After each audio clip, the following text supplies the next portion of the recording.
How to reduce background noise in YouTube Studio.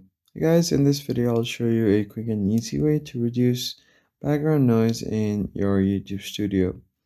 First thing first, you need to know that YouTube Studio has a built-in audio cleanup tool that helps you remove unwanted background noise. First off, go ahead and open up YouTube Studio.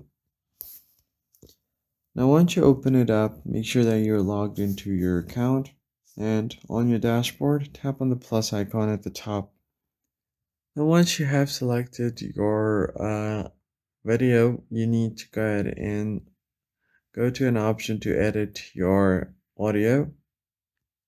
And if you want to change the background noise for the existing video, you want to go over to contents and select the video where you want to change your audio. Tap on the thumbnail here. Then all you have to do is tap on the edit icon at the top. And then from here, you can just select your audio track.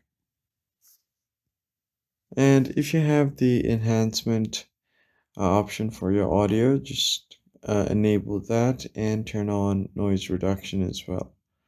Let the video process itself and you should be good to go. That's pretty much it, guys. If you found the tutorial helpful, hit the like button below and subscribe, and I'll see you guys in the next one.